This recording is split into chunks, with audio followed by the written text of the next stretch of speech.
السلام عليكم ورحمة الله وبركاته. معاكم مسلم طاقن، وإن شاء الله النهاردة مستمرين في شرح كتاب انجلش جرامر نيوز الأفضل على الإطلاق لشرح قواعد اللغة الإنجليزية. النهاردة معانا الوحدة 134 هنتكلم عن verbs الأفعال مع حروف جر، وقلنا إن ده الجزء الثالث وفيه جزئين قبل كده وفيه لسه جاي كمان جزئين. هنتكلم عن الفعل لما بيجي بعده حرف جر معناه إيه، وفي فرق كبير ما بين الفعل ده وحرف جر والسلسلة اللي بعدها اللي هتكون الفريزال فيربس اللي هي الأفعال المركبة.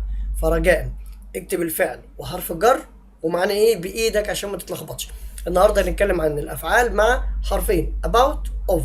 تقريبا about of هيكونوا مشتركين في كل الافعال اللي عندنا، يعني عندنا dream، عندنا hear، عندنا think، عندنا remind، complain، warn. اوكي، في كل المجموعه ديت هيجي معاهم about of، ولكن هيبقى في اختلاف ما بين الاثنين وهيبقى في تشابه في معاني في حالات معينه منهم.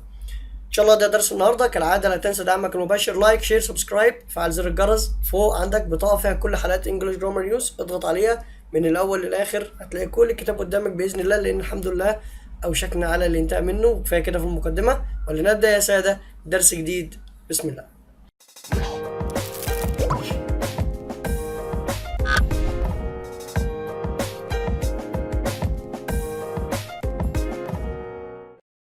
بسم الله والصلاة والسلام على رسول الله. الوحدة 134 verb preposition re الجزء الثالث about and of. about and of. تمام. about بمعنى عن، حول، تقريبا، of من. اوكي. section A dream about معناها او تستخدم when you are asleep، لما بيكون انت نايم. when you are asleep dream about. اوكي، شوف الجمله I dreamt about ايه dreamt دي. خلي بالك فعل dream من الافعال ممكن تيجي منتظمه وغير منتظم، يعني dreamed او dreamt تي او ed. ويفضل انك تستخدمه irregular verb dreamt. I dreamt انا حلمت about، حلمت بايه؟ you last night انا حلمت بيك ليله امس، انا حلمت بكذا. I dreamt about you last night. اوكي. dream of أو dream about ممكن تستخدم بعدهم being something or doing something، إنك تكون شيء شخص ما أو إنك بتفعل شيء ما. imagine. أوكي، اللي معناها بيبقى بتتخيل. شوف الجملة do you dream of being rich and famous؟ هل أنت بتحلم إنك تكون غني ومشهور؟ أو ممكن أقول do you dream about، هل أنت بتحلم being rich and famous؟ طبعا احنا متفقين من الدروس السابقة ان الاسم هو اللي بيجي بعد حرف الجر، او لو جالك فعل بيجي فعل في اخره ing، عشان كده جالك كلمة being. تمام. اما كلمة wouldn't dream of ده expression على بعضه، ده تعبير بيتحفظ زي ما هو. wouldn't dream of بتستخدمه بمعنى never do it. I would never do it، انا عمري ما مستحيل اعمل كده. اوكي، I would never do it مستحيل اعمل كده، او ان انا حتى افكر كده. على فكرة wouldn't dream of doing something معناها I would never do this thing، انا مستحيل اعمل الشيء هذا. لما يقول لك don't tell anyone what I said، ما تقولش لاي واحد اللي انا قلته لك.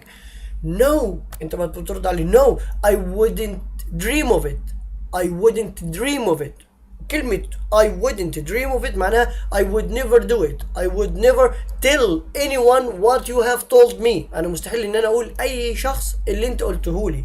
I wouldn't dream of it. I wouldn't dream of it. ده أنا حتى مش قادر أتخيل إن أنا أقول لحد، ده بيتقطع لساني. I wouldn't dream of it لو أنا قلت حاجة. أوكي، هذا هو section A. section B عرفنا dream خلاص. هنروح لكلمة أو verb hear يسمع، يبقى dream يحلم مع of و about عرفنا استخداماتهم. hear مع about و of و from. اوكي، hear about معناها be told about something. be told، خلي بالك be told جايه ماضي، معناها ان مش انا اللي سمعت، ده واحد قال لي. be told about something يبقى واحد اخبرني، واحد علمني، واحد قال لي على معلومه وانا عرفتها. did you hear about، هل انت سمعت عن، هل في حد قال لك. hear about what happened at the club، ايه اللي حصل في النادي. on Saturday night، ليلة يوم السبت. فاكرين حروف الجر مع الايام الاسبوع بيجي معاها on. at بتيجي مع المكان place specific place، مكان او نقطة معينة، فقال له at the club في النادي. on Saturday night، خلي بالك ما احنا محورنا في الوحدات الاخيرة دي كلها على حروف الجر، بتستخدمها ازاي ومع ايه وفي حالات ايه. علشان كده لما بيجي حرف جر انا بحاول افكرك هو كان بيستخدم فيه. تمام. hear about يبقى ده معناه ان في someone told you about، فهو انت بتسأله في حد قال لك، في سمعت من حد. did you hear about what happened at the club on Saturday night؟ اوكي. اما hear of معناها know that somebody or something exists، معناه انك عارف ان الحاجة دي موجودة او موجودة، الشخص او الشيء. who is Tom Hart؟ مين هو توم هارت؟ قال له I have no idea، ما عنديش اي فكرة عن الموضوع. I have no idea. I've never heard of him، عمري ما سمعت عنه، ما اعرفش الموجود اساسا. مين توم هارت اساسا؟ توم هارت. اوكي. no I'm sorry not heard from him، ما اعرفش هو مين اساسا. اوكي. بس هنا بقول لك ايه not heard، ما تقولش heard from. ده عشان الجزئيه اللي بعدها، سوري. heard from ما تنفعش تقول heard of him، ده الصح. انما heard from him يبقى انت سمعت منه كده خطأ. انما I have never heard of him، انا ما اعرفش هو مين. فانت بتستخدم of عشان تقول ان في somebody or something exists، موجود، سواء تعرفه او ما تعرفوش. hear from يسمع من.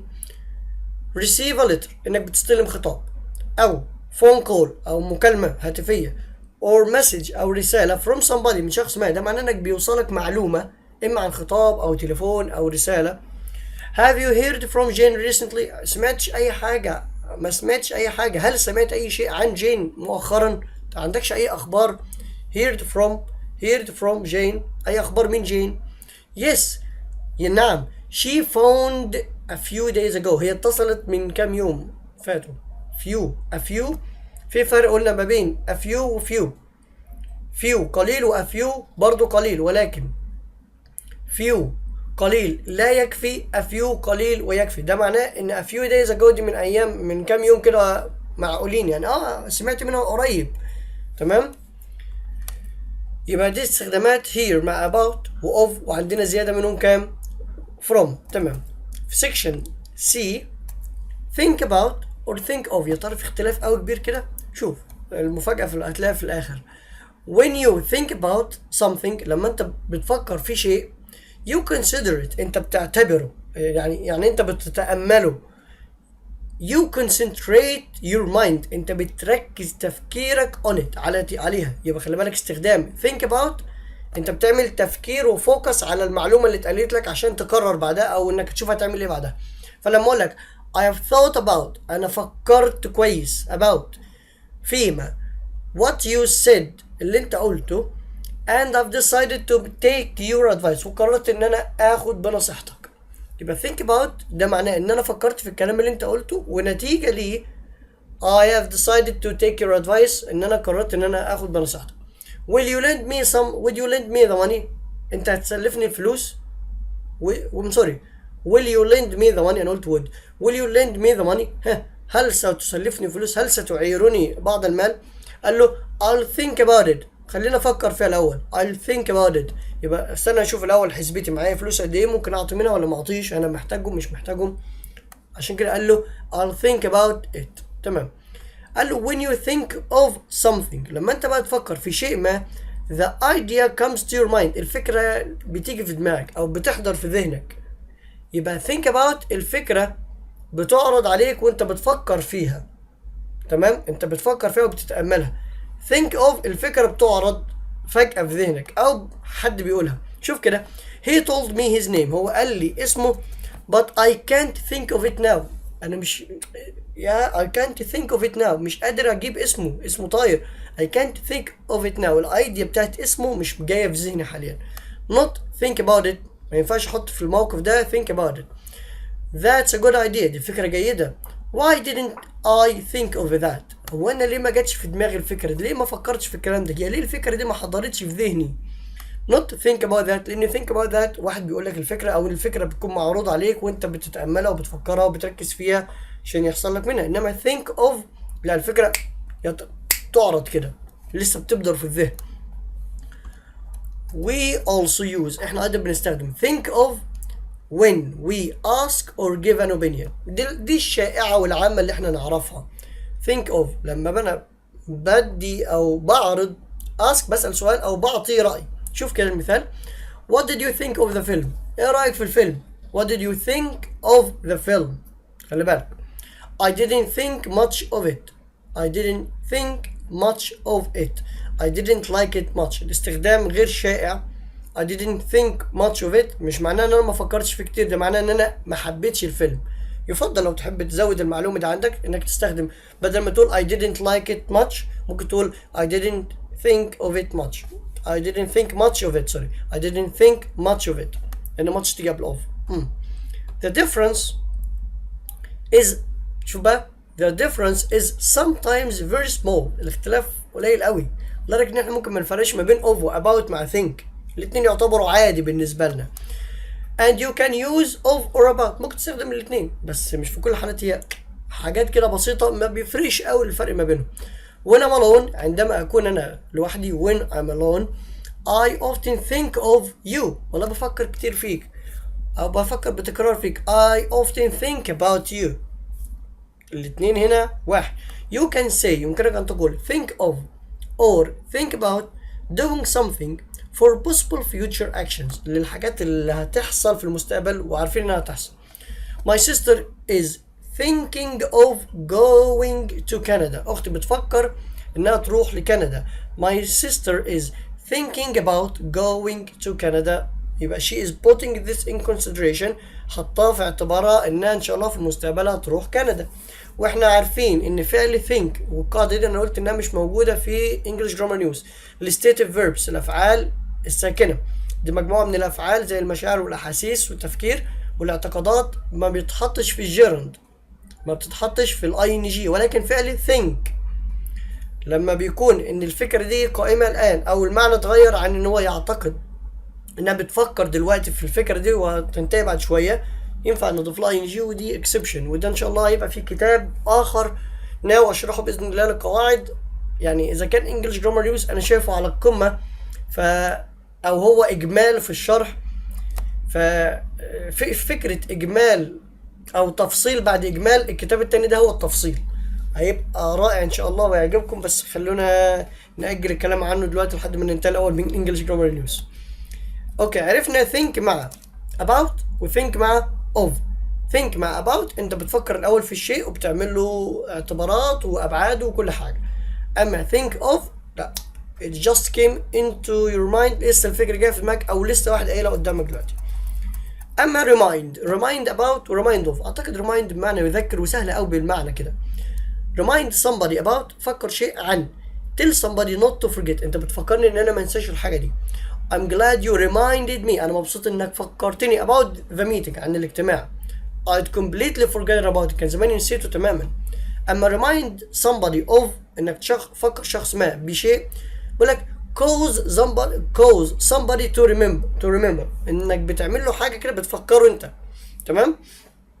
او انك بتسبب له حاجه ان هو يفكر. قال له this horse الحصان ده reminds me of بيفكرني بيه the one I lived in.